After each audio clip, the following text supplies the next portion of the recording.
The shocking rise in construction insolvencies. Let's have a look. Hello everyone, Florian here and welcome to another episode of HeiseSays.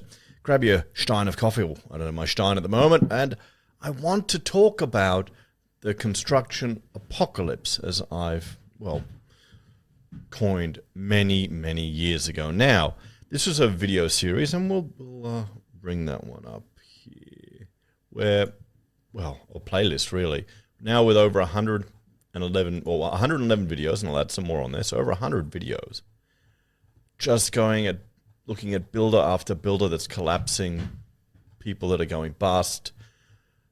Not really good times in the construction sector. Now, the reason I bring this up, because back when we had the lockdowns and the economic interventions by the government here in Australia to stimulate the economy, they did home builder and many schemes to keep the economy going. They used the construction sector to pump the economy. They've done it before, they'll do it again. Now, one of the issues with that is, which I mentioned many years ago, is that, that's going to result in overheating of the market. And you had people competing for staff. You had the lockdowns making it impossible to actually build on time. You had cost of everything going up. You had global shipping issues. And then you had fixed price contracts. So what was happening is builders were going bust one after the other. Or what they would do, this is the danger, they would take money from one project and use that to fund another project. They'd be kicking the can down the road. Now, whereas our government has the wonderful ability to kick the can down the road because they have us to just hoover money out of, a small business doesn't. And you'd see story after story of a small construction company, mum and dad, husband and wife team. They'd be borrowing against their own house to keep their projects going because the costs are just too hard to bear. So I was concerned, that the government would overheat the market, particularly in the residential construction sector, and then we would lose expertise because people would go, stuff this, I'm out. And now we have a government that's trying to build 1 million homes, or 1.2 million homes. And the construction apocalypse has continued. And I thought we'd have a look at some, frankly, shocking numbers about insolvencies in the construction industry in Australia. Let's bring this up here. And this is a chart that's been generated with ASIC data and a few other sources. But what's important is the trend, where it's going. And you can see it there. Let's straighten this ruler up here. There we go. Beautiful. You can see here, what was it? 2015, okay. What, 1,300 maybe, roundabout? 2019, just at the bushfires. So it was trending up. It was trending up then. We had the COVID. We had the lockdowns.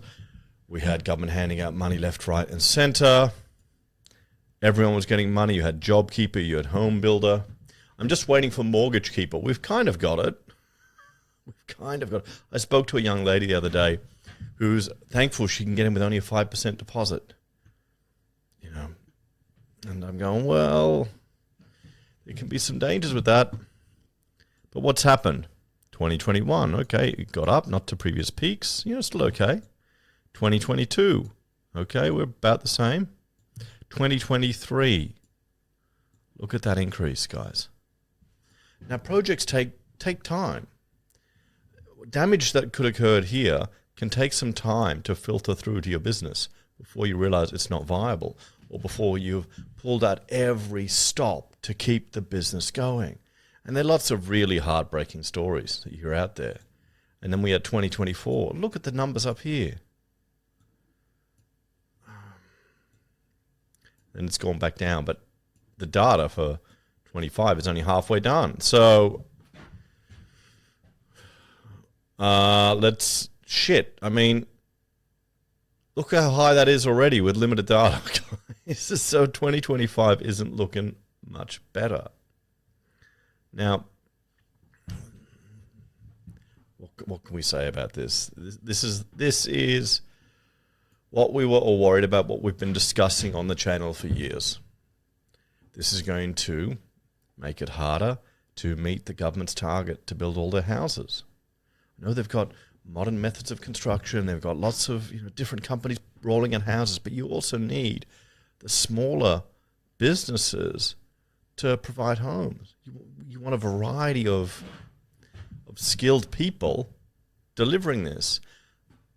I look at this and I see tens of thousands, years, decades of knowledge destroyed from our industry, destroyed from our sector. We've got housing that is, well, tailored specifically to pushing couples to the edge of what they can afford to get in. It's not comfortable at all. It's not affordable at all. It's almost as if it was done with intent. You compare Australia to some of the other countries around the world. I don't think I've... Yeah, hang on, we'll have a look at it here. We can look at this housing affordability, how it's shot up. Where did I want to look at it? Comparison. No, wait. Government solutions. All the different company or countries. That's facility crisis. I'm tired now. I'll find that one later, guys.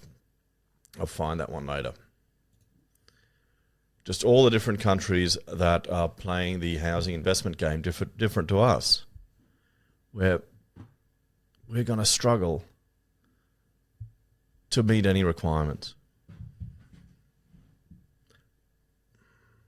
Let's have a bit of a chat about this one. I mean, it's just worrying. It's just these hard facts. You see these numbers, you see that increase. I know I was concerned about it years ago, but this is just much more dramatic than I'd anticipated. The government isn't going to stop using housing as a way to stimulate the economy, no matter which side we are in.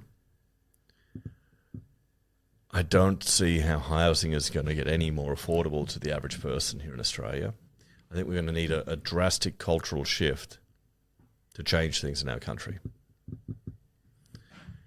I mean, it's not hopeless. You just have to keep that in mind.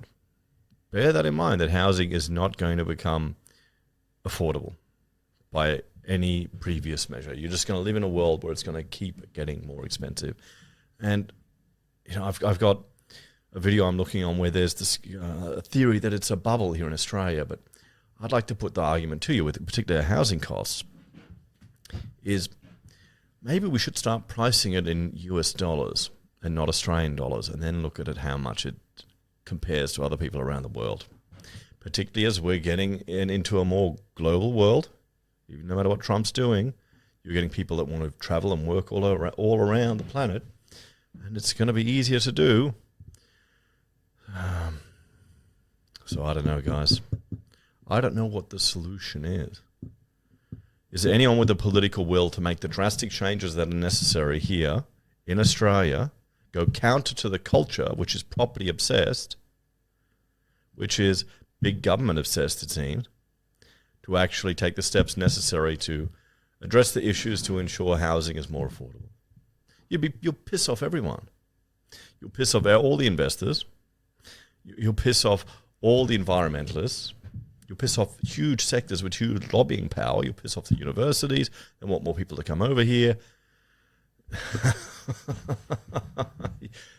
Give me your suggestions, guys. I'll see you next time. Longer video. Bye.